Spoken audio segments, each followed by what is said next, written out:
Yesterday was a very difficult and emotional day for all of us in the WAC.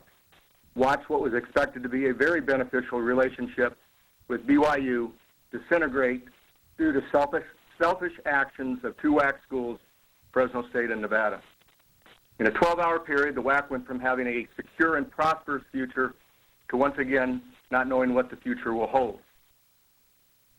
How you doing, everybody? Let's talk sports. WAC Commissioner Karl Benson sounding off on what was a conference buckling defection yesterday as Fresno State and Nevada accepted invitations to join the Mountain West Conference, effective 2012, according to Benson. The move, which comes on the heels of Boise State's impending departure, leaves the WAC with 6 member schools and, more importantly, leaves the University of Hawaii scrambling to secure its future, a future that UH Athletics Director Jim Donovan says may not necessarily involve the WAC, at least not in the sport of football. We, as the University of Hawaii, need to decide what's best for us. And there's some logical options out there, but we need to decide what's our first choice and our second choice and start working those options.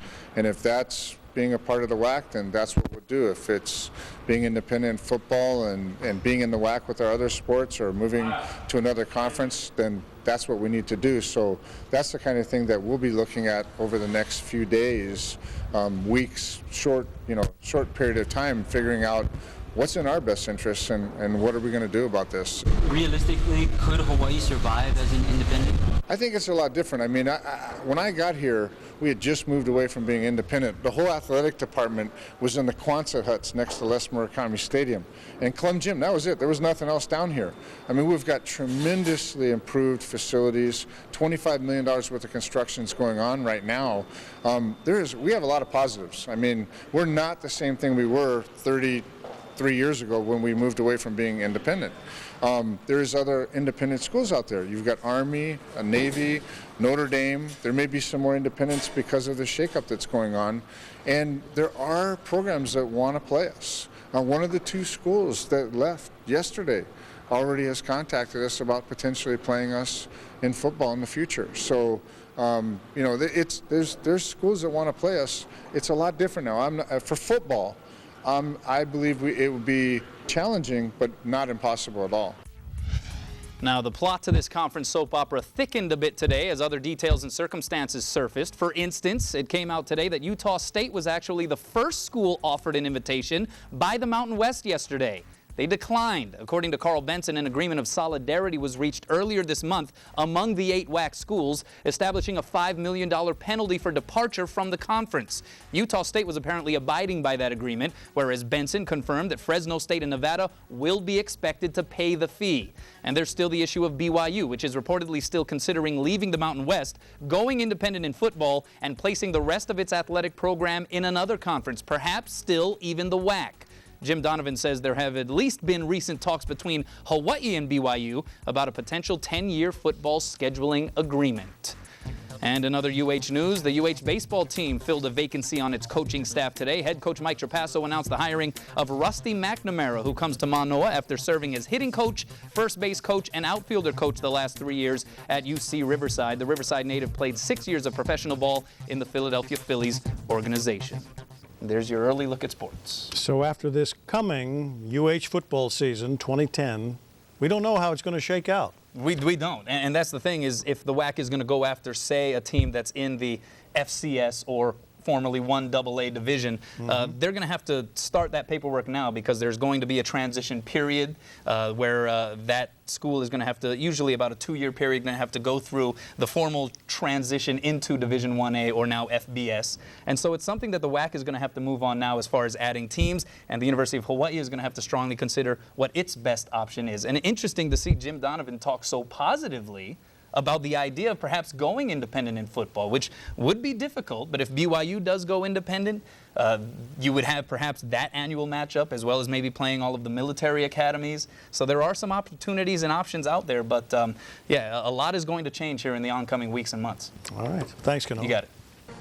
And then during the course of the day, watch what was expected to be a very beneficial relationship with BYU disintegrate due to selfish actions of 2 WAC schools, Fresno State and Nevada. Selfish a good word? In your opinion, what Nevada and Fresno State did?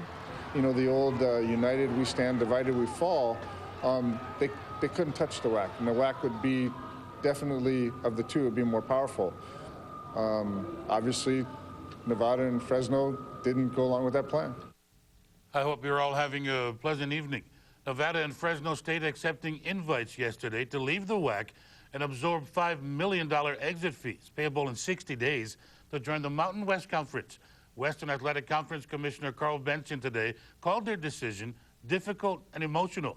Benson said, quote, "The unfortunate part is Friday there was solidarity," end quote. Benson says all 8 member schools had agreed to stick together.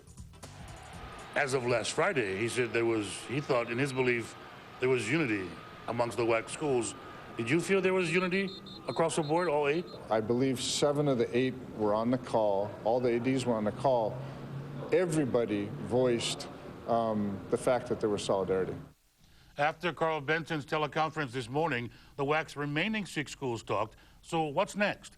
What's the University of Hawaii to do with the conference they belong to now in limbo? We, as the University of Hawaii, need to decide what's best for us. And there's some logical options out there, but we need to decide what's our first choice and our second choice and start working those options. And if that's being a part of the WAC, then that's what we'll do. If it's being independent in football and being in the WAC with our other sports or moving to another conference, then that's what we need to do. And what about the idea of Hawaii being an independent in college athletics? Could it work? Would it be financially doable? I mean, we've got tremendously improved facilities, $25 million worth of construction is going on right now.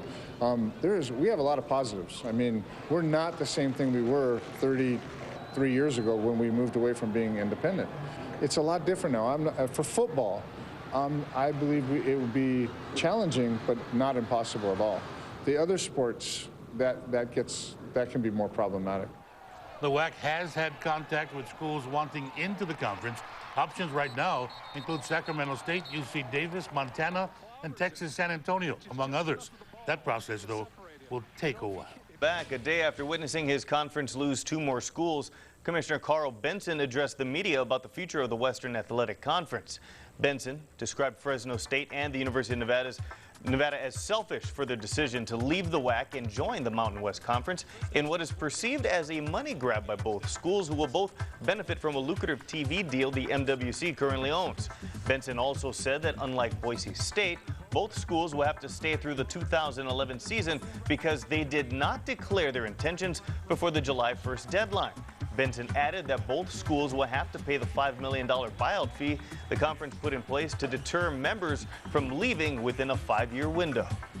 And WAC Legal Counsel believes strongly that despite Nevada's not signing the agreement, that they are subject to the terms of the resolution and will be subject to the $5 million penalty.